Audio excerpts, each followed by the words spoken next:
The Ojai Valley News is live in Libbey Park. Estimates of over 300 people have marched from the Rancho Inn on Ojai Avenue several blocks to Libbey Park to rally and protest against the overturning of Roe v. Wade. On June 24th, the United States Supreme Court issued a 6-3 opinion in the Dobbs case that effectively overturned the legal right to abortion across the country, leaving the issue instead to states to regulate.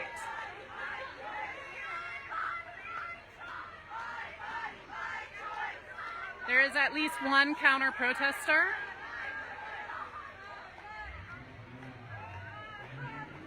who's in support of the Supreme Court decision.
and you showed up.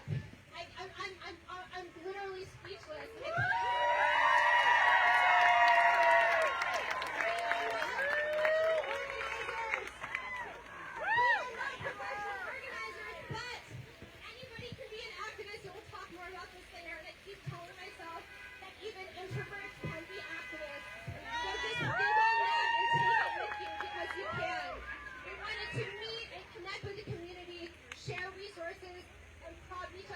For the long, hard fight that we have ahead of us, because it's going to get worse before it gets better. I think that we all know this, but we want to stay positive, we want to stay connected, we want to build community, and we want to build a groundswell.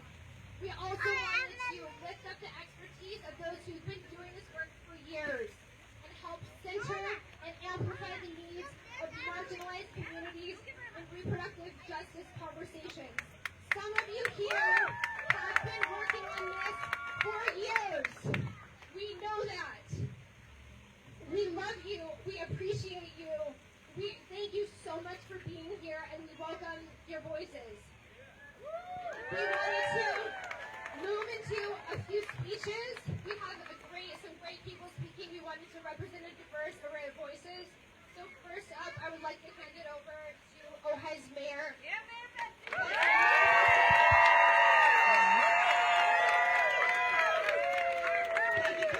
Introverts can be activists. That's an amazing line. Thank you. And thank you, Allie. Thank you, Kelly. Thank you, Stand Up Ojai, for organizing this crucial event at this moment in history and for encouraging us to support the Women's Reproductive Rights Assistance Project, or WRAP. Yeah! Yes. And a big thank you to Kenny and Rancho Inn for hosting us. And thank you, Ojai, and everyone else who's here from other places for showing up, because that's what it's all about.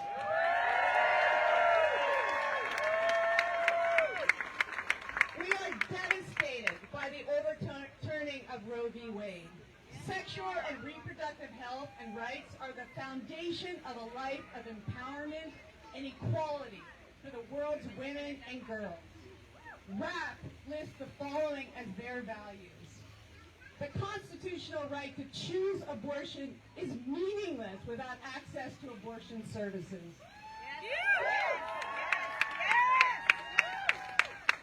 Restrictions on abortion access and funding are discriminatory because they disproportionately burden poor women, young women, women of color, military women, federally employed women, and rural women. Abortion is a component of basic health care, a right that should be guaranteed to all.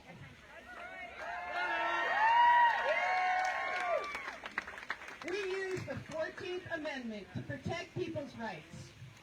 The 14th Amendment addresses many aspects of citizenship and the rights of citizens. The most commonly used and frequently litigated phrase in the amendment is equal protection of the laws, which figures prominently in a wide variety of landmark cases, including Brown v. Board of Education, racial discrimination, Roe v. Wade, reproductive rights, Bush versus Gore, election recounts, Reed v. Reed, gender discrimination, and University of California versus BAC, racial quotas in education. Say it, Betsy! These may now be chipped away at even more since the Supreme Court struck down Roe v. Wade. More than 2/3 of Americans are in favor of retaining Roe, and 57% of our population affirms a woman's right to abortion for any reason. Anyone who gets pregnant now, however, must face the reality that half of the country is in the hands of legislators who believe that personhood and autonomy are conditional. One thing I have learned after serving for 19 months as mayor is the difference between talk and action. In the just of action right here, right now, I'm going to make a donation to the Women's Reproductive Rights Assistance Project. Can we all join together in contributing what we can do now? $10 or perhaps more. That adds up to a lot looking at this crowd. So you can go to Instagram, Stand Up Ojai, and you can donate right now. So everybody could just get your phones out and donate right this second. We're going to make a huge difference. And thank you so much for being here and standing up for a woman's right to decide.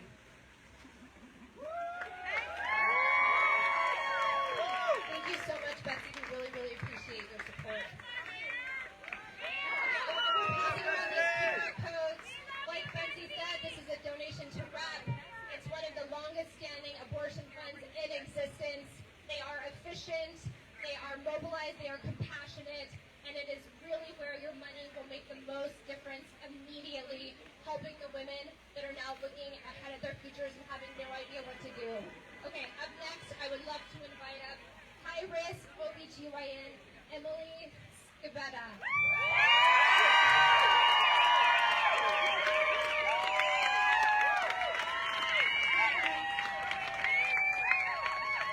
Can you hear me?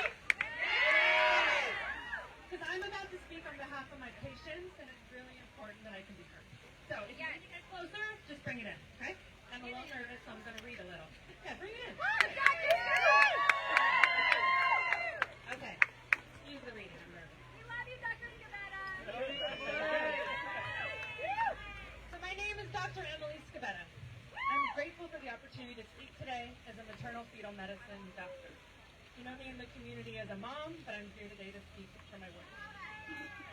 In my work, I care for pregnant people with complex issues. That means all kinds of things, and I am trusted every day by my patients to listen to their perspective and their family's needs and provide unbiased counsel in some of their most difficult moments. I am here today because as abortion becomes illegal in much of our country, doctors like me simply cannot safely care for our patients. We cannot honor their right to privacy or bodily autonomy. For so long, I feel like this is really important, so I want to say it slow. For so long, the movement against abortion has claimed the moral high ground.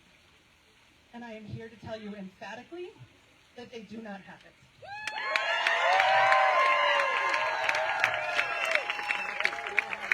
Safe, legal, private access to abortion is morally right and medically necessary. So I'm going to tell you two stories, because what I do every day is bear witness to patients in their most intimate moments, and I think it's important for you to hear what they go through.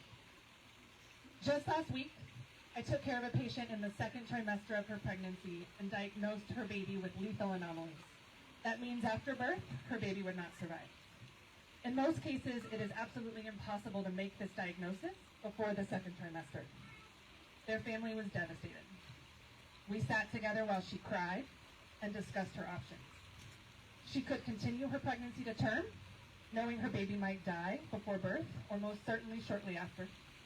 Or she could seek abortion care now, 5 months before her due date, and start her healing process and not subject her body to the risk of a term pregnancy. My patient and her family had the protected right to privacy and to the decision that was best for them.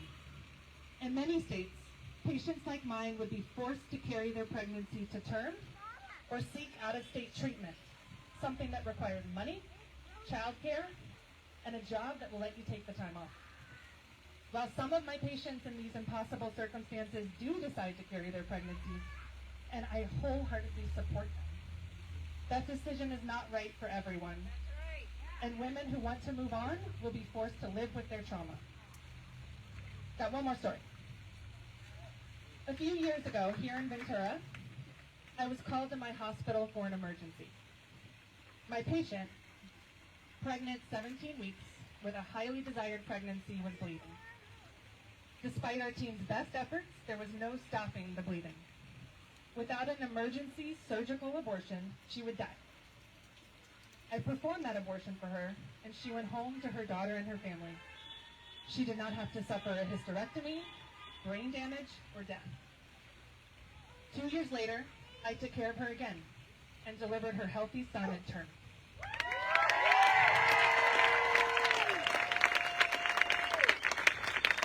So I think what's important to understand is in many states right now, doctors like me would have to seek emergency permission from a judge to save a patient's life in times like this, and while waiting, might have to watch her die. Or they could proceed without permission and pray they don't go to prison, like in Louisiana yesterday, where imprisonment of up to 15 years is what abortion providers are up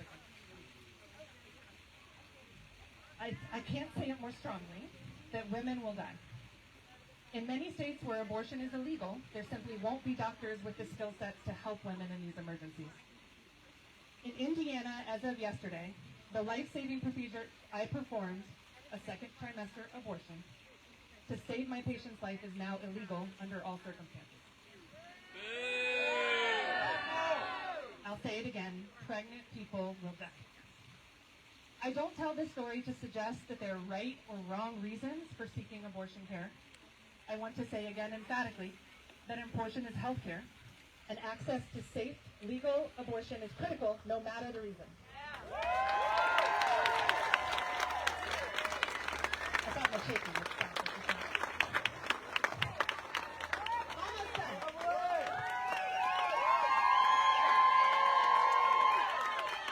I share these stories today on behalf of my patients to help us all understand what we mean when we say that our patients' lives are literally at stake.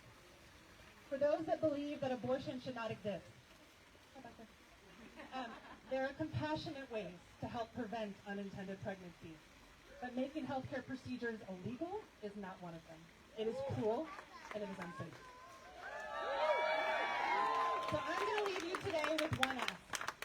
In addition to giving to organizations like RAP, who will help ensure that there is equity and access to abortion for all, or participating in elections in states where we might move the needle, like Texas and Arizona and Pennsylvania and Georgia, my ask for you today is to be loud, to be unapologetically and tirelessly open and out and insistent about the fact that abortion is health care. Claim the moral high ground because we have it.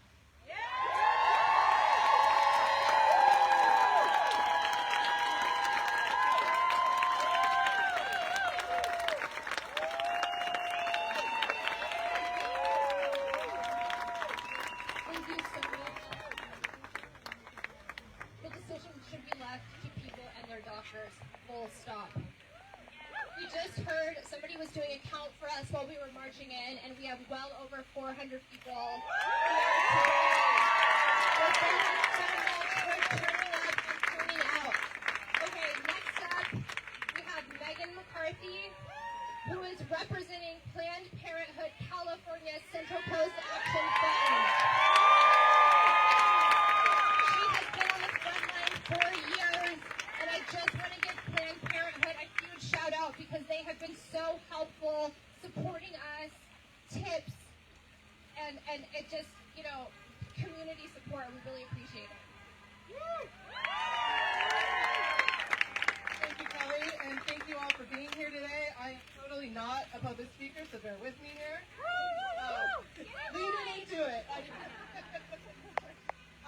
Whether you came today because you're devastated, furious, or just exhausted, we share the belief that everyone's body is theirs own, and theirs alone. But now the Supreme Court has overturned Roe v. Wade and nearly 50 years of precedent, eliminating the federal Constitution right to abortion. The court is stealing our power to control our bodies, our lives, and personal medical decisions, and handing it to politicians. Who said boo? Boo! The court, now dominated by justices hostile to our freedom, has issued a dangerous and chilling decision that robs our power to control our bodies, our lives, and our futures. Knowing this was coming does not make this moment any less devastating. Make no mistake, this decision goes far beyond abortion. This destructive ruling is about who has power over you, who has authority to make decisions for you, and who can control your future. Our rights are no longer safe. This decision goes against the will of the people. 80% of Americans believe that abortion should be legal.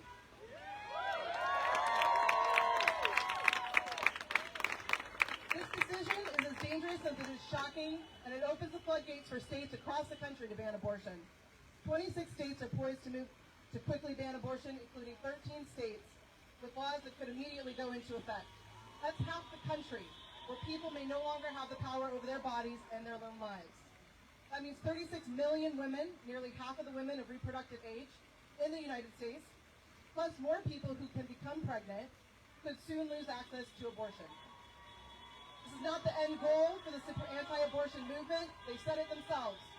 Their ultimate goal is to pass a national 6-week abortion ban that would make abortion virtually inaccessible in every state in the country.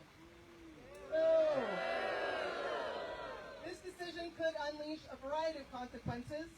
Doctors, patients, and even people who help someone get an abortion could be subject to criminal prosecution. So could people who use common forms of contraception like IUDs. Even people seeking treatment for miscarriage could be caught up in criminal investigation.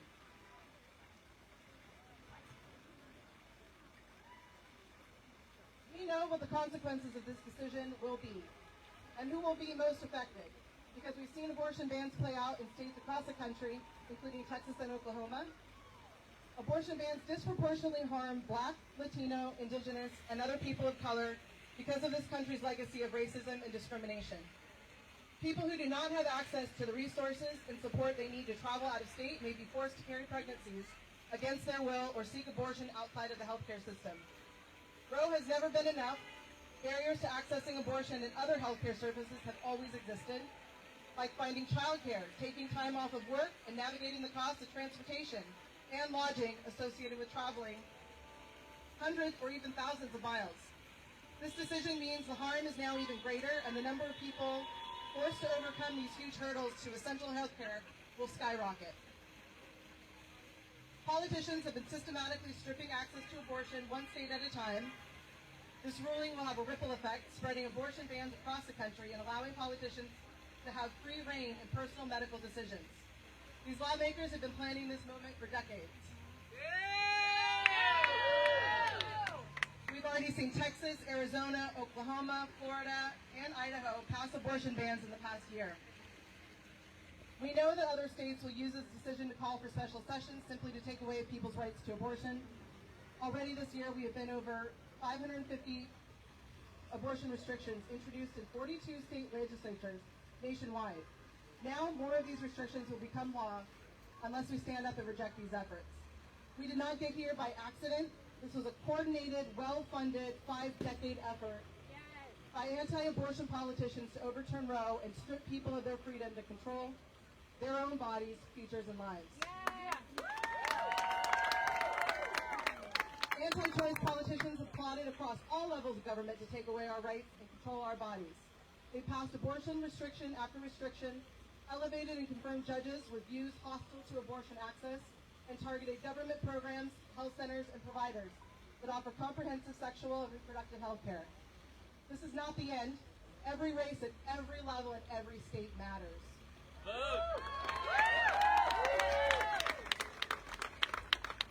In fact, we have some good news. The Action Fund thanks the Oxnard City Council for adopting a resolution this week in support of reproductive freedom and for directly sending a message that they will do everything they can to ensure patients can safely access sexual and reproductive health, including abortion care.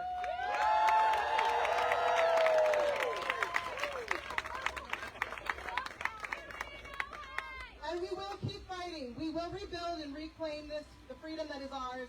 This is far from over.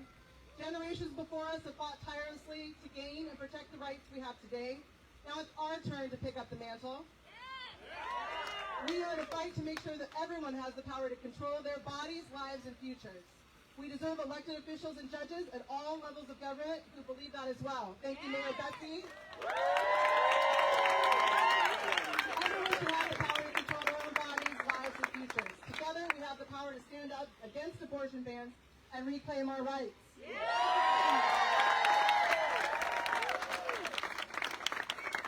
Thank you so much, Megan.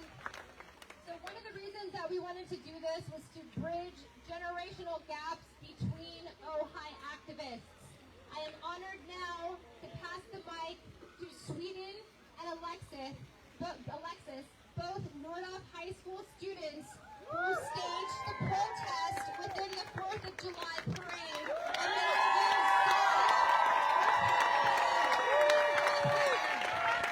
Thank you so much for joining us.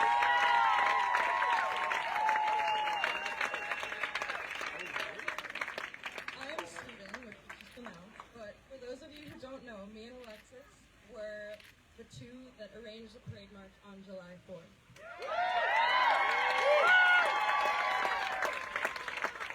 We felt like it just didn't make sense to be celebrating our freedom and independence almost a week after women had just lost their freedom. I believe that freedom is having complete control over my body and my life. As Margaret Sanger once said, no woman can call herself free who does not own and control her body. No woman can call herself free until she can choose consciously whether she will or will not be a mother. Although some may argue, I believe this legislation is not about saving lives. If it were about saving lives, we wouldn't have had over 300 mass shootings in 2022 alone. This is a war on women, our rights, and our bodies.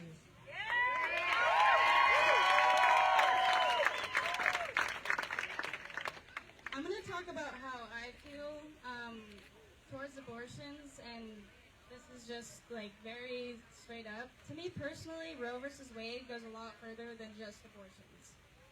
To me, Roe versus Wade being overturned makes me feel less human because I can't choose between what I can or cannot do with my body.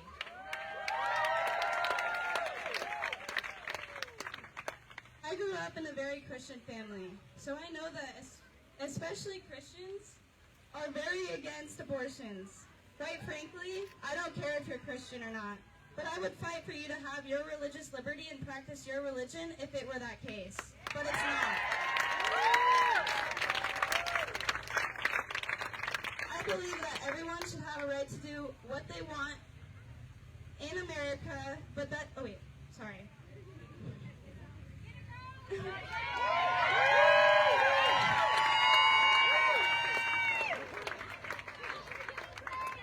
I believe that everyone should have the right to do what they would like in America, but that does not mean you get to dictate what is right for me and any other person's body based on your religion.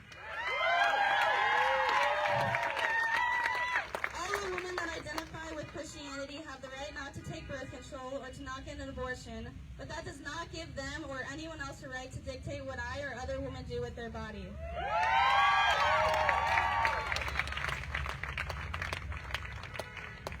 If you're against abortion, just don't get one. If you're against contraception, then don't take any.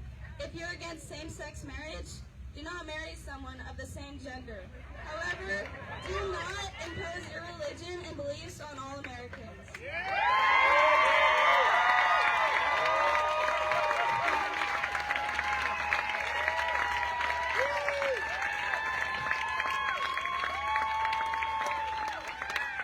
I hope everyone understands that when you take away beliefs on all Americans, I hope everyone understands that when you take away a woman's right to make her own decisions about her health and well-being, she is no longer a full citizen. She no longer has freedom, bodily autonomy. She no longer has the basic rights. To all the women that have ectopic pregnancy, are not financially or mentally stable enough to have a child, women who are raped and get pregnant, or any other woman who is not ready to have a child should not be forced to have one.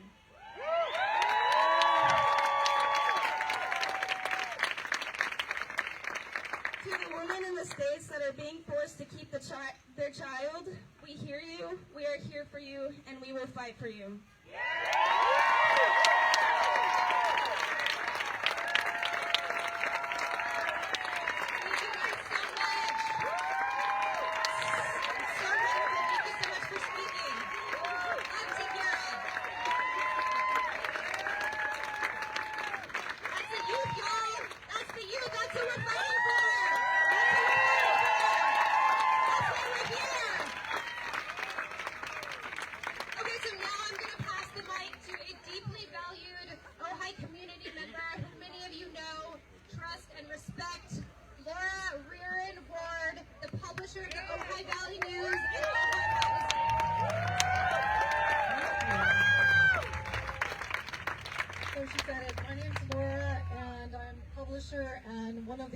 readers of the Ojai Valley News.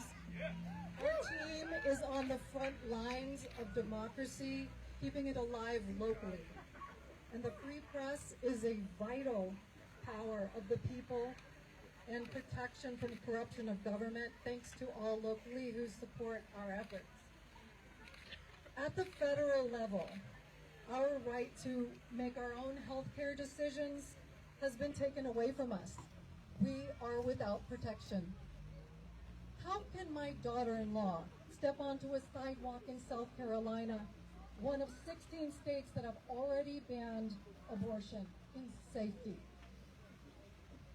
The decision of when and if to have a baby no longer exists for millions of women nationwide, and I feel threatened by that, even in California.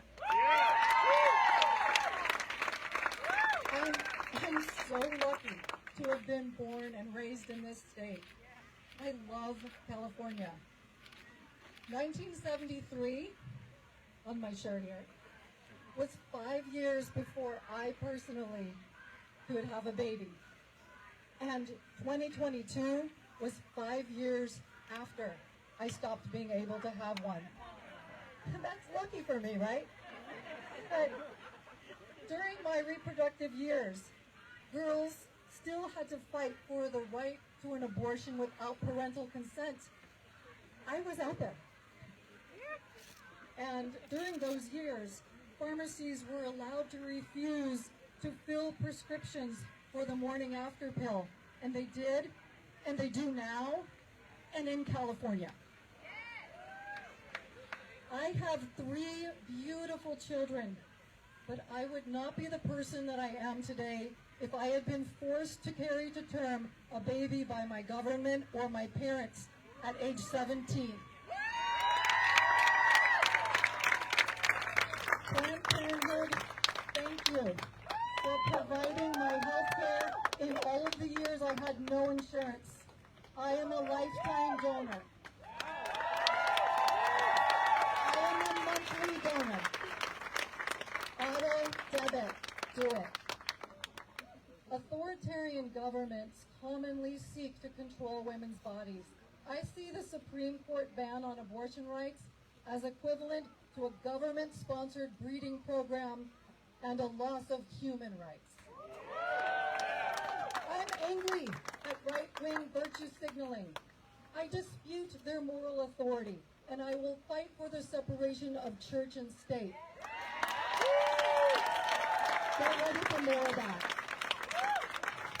You know, maybe I've just gotten old, but I am tired of people trying to control me, of being told when and where it's appropriate to speak up, how to speak, and how I can show my dissent. And doing what we're told is exactly what has gotten us right here. And I don't like it, and I'm not okay, and none of us are. I feel hurt and betrayed by the government and by the people who have taken women's rights for granted at the ballot box over and over and over until we have become subjugated by extremists.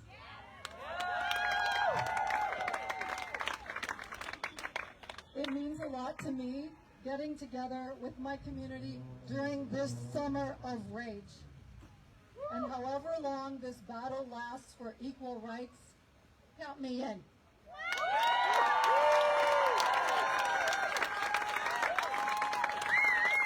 Thank you so much, Will. Okay, next I'm going to call up a man. Yes, we need more men to be engaged, speak, act, take a public stance, have our backs. Abortion is not just a women's issue. It is a human issue affecting all of us. So up next, we have artist Darren Thomas McGee. Please come to the stage. Men, we need you. Men, we need you publicly on your social media accounts, talking to your friends, marching with us.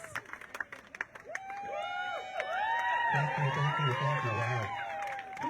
This is such a privilege to get to speak to all of you. It's wonderful to see everybody out here. I'm so nervous right now.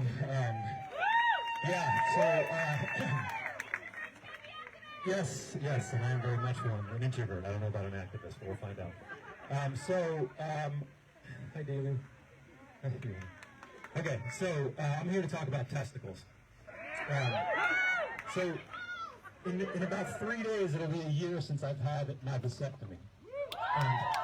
And this was a very, very informed choice that I made, knowing full well that I was no longer interested in having children after I had this one perfect specimen right here. So that decision was easy for me, and I realized the privilege that I had to make that decision very, very easily. I booked an appointment with my local urologist, which for those who may not have access to urologists, Planned Parenthood, I believe, can offer some resources. The process and procedure could not be more simple. It's less than 10 minutes, it's relatively pain-free, and I encourage any person who is no longer interested in having children or who is not interested in having children, full stop, to have this procedure to alleviate the burden of those with uteruses who have to take hormone-altering birth controls, who may not have access to health care, to all of the myriad reasons. So for those of us who are in the position to have the snip-snap, as it's so beautifully known, do it, please. That's really just kind of the basis, and it's about as simple as I can make it. Get a vasectomy. Yeah. And I feel remiss if I didn't point out how wonderful it is to be in a committed sexual relationship with someone and not have to worry about having an unwanted pregnancy. It's kind of a bit of a superpower, so take that with you. Thank you all so much, and I love you all so much. Thank you. Thank you so much. Finally, guys, we're gonna close with Viana Novus, who will leave us with some words on how to sustain ourselves during difficult times, because as we've all said, the fight has been ongoing, and really, I think a new stage of the fight, unfortunately, is just beginning. So we want to be able to lean into advocacy and take a stand while also caring for ourselves, for our mental and physical well-being. Otherwise, we can't get shit done. So here she is. Hello, everyone. I'm Brianna. My pronouns are they, them. Wow, I think that might be gender euphoria. It's been a really hard week, huh? Maybe let's start with just having a breath together.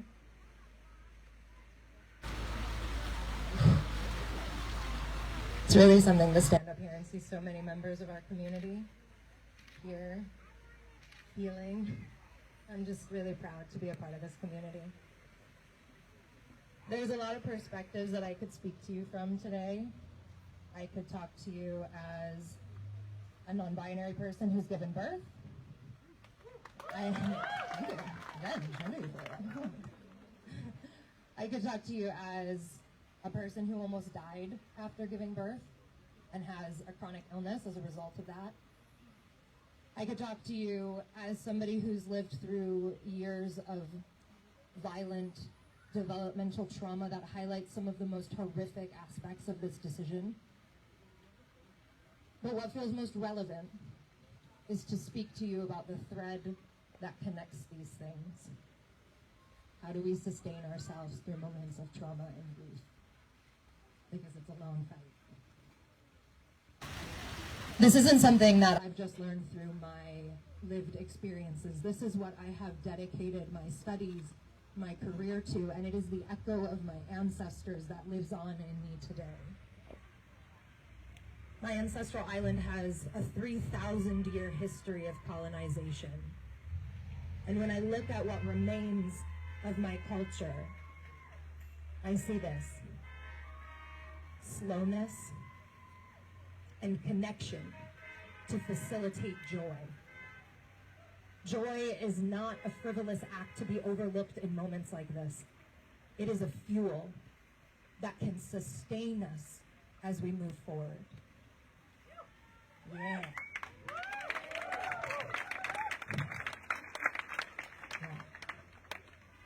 when I look at my ancestral inheritance, when I look through what I've studied, what I've learned, when I look through what I've learned through healing my experiences, these threads run through it all. Slowness and connection. This is how we sustain, this is how we heal, this is how we integrate. Slowing down is a way that we have an opportunity to regulate our nervous systems, which opens the pathway then for us to not just move forward with our trauma and the pain of what's in front of us, the pain of the consequences of these decisions. It allows us to move forward with our vision, with the decisions that we're making about the world that we're creating together. Yeah.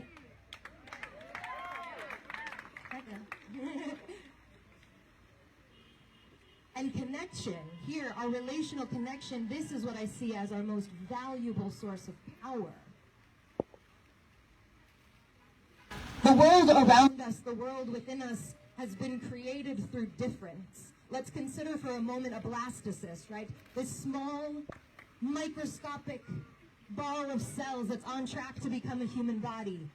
In this moment, each cell is exactly the same. And then, one becomes a lung, one becomes bone, one becomes our skin.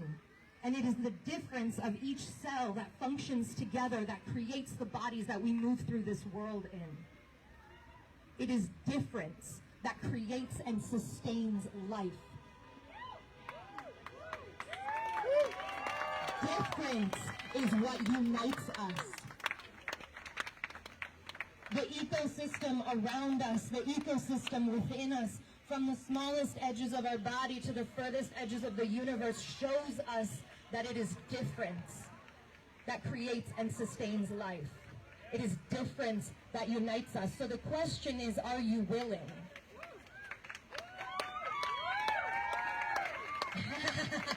Hey! And here is an example of physically relating to difference, I suppose. Are you willing to engage with the differences around you? Are you willing to stay with yourself in the face of difference? Are you willing to prize that which is different? Not to step away from our rights, right? I'm thinking of the James Baldwin quote, and I'm not going to get it perfect, so feel free to look it up. But it's something to the effect of, we can disagree, but the moment that your disagreement stands in the face of my human rights, then no.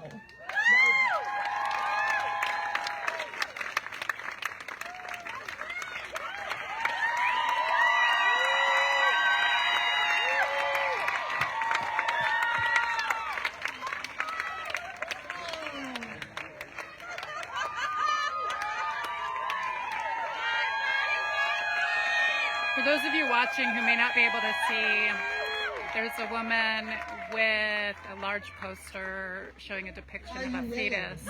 To engage with that which is different. And maybe most importantly, are you willing to bring forth your unique piece of the puzzle?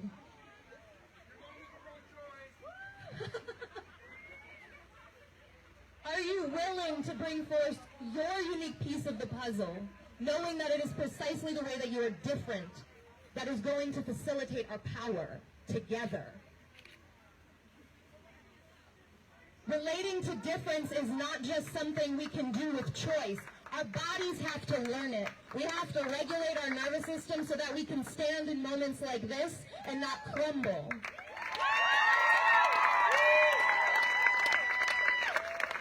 And you know, the thing is that the person who's holding this anti-abortion sign completely believes in what they're standing for. They're doing the same thing that we're doing. It is difference that creates and sustains life. It is difference that unites us. And however, get the fuck out of the way of my human rights. Sorry for swearing, kids. Okay, I'm going to leave you with this. Relating is a choice. It's a decision. It is not a moral obligation, and we do not owe anybody nice.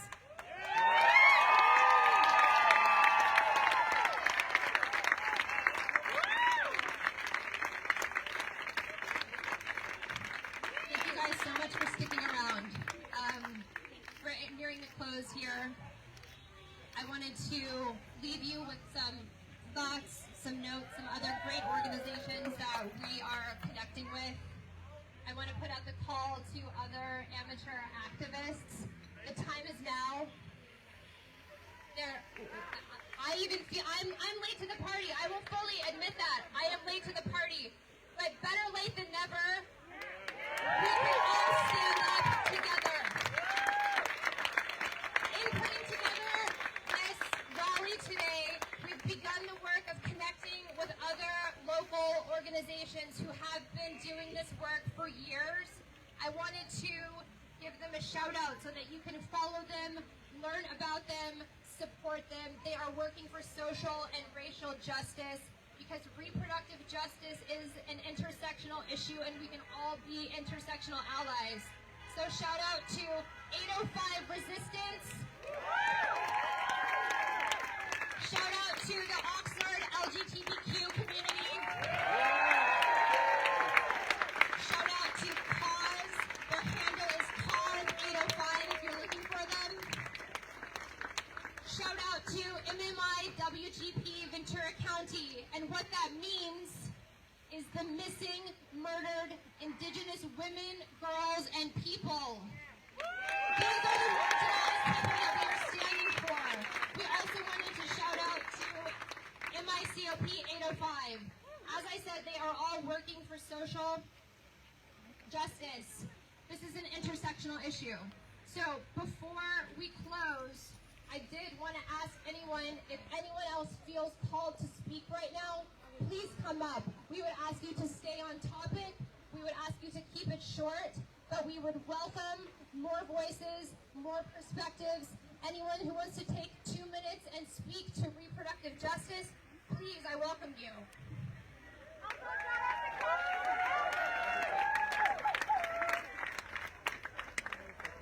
Hey there. Do you know there's not one law in the books that applies to just men? Do you know that? Anyway, I'm asking all men here to support women's rights. I have 5 daughters, and they have less rights than their mother. Growing up, all right? It's not right. So everybody today, man, there should be a lot more men here, by the way.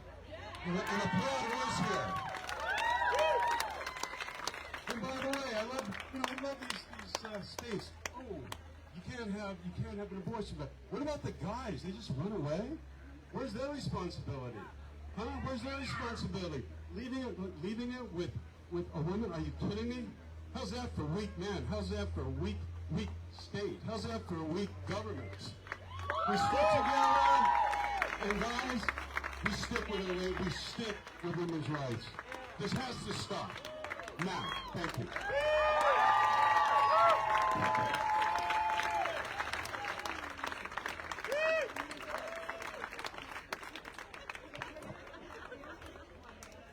Hello.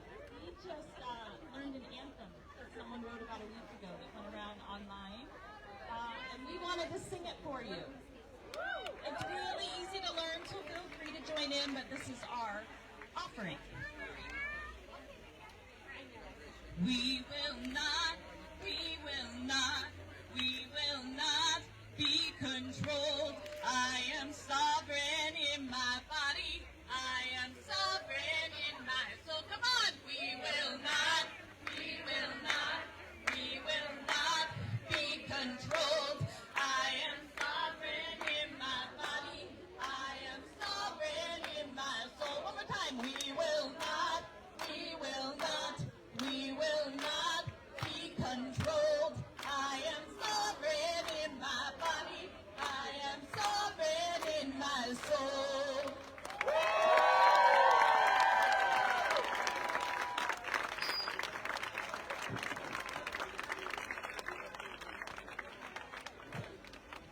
Thank you so much. Anybody else? Free mic up here. What do you have to say? Now's the time. Yes. Thank you.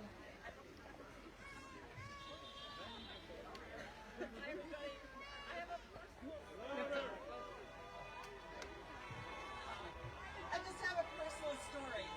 I grew up in Virginia in the 50s, and my aunt Nelda had a backstreet abortion and she died. It happens. You people, I know you care, but you have to pass the word. It's called death by coat hanger, and it's going to happen again. So please, please get all your sisters, all your brothers, everybody, moms and dads, come out. Let's fight this thing like we never have.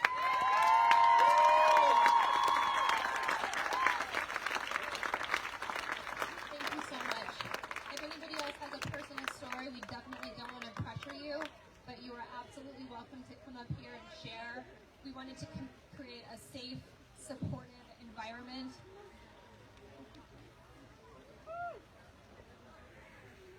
Hi!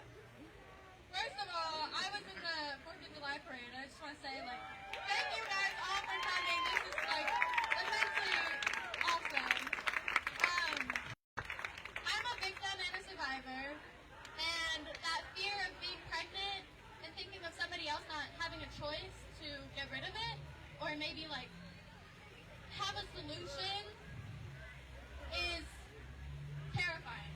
And I feel so deeply for the people that don't have that choice, and I just want to keep fighting for those other people and not think about myself. Like, thank God we live in California and have a choice.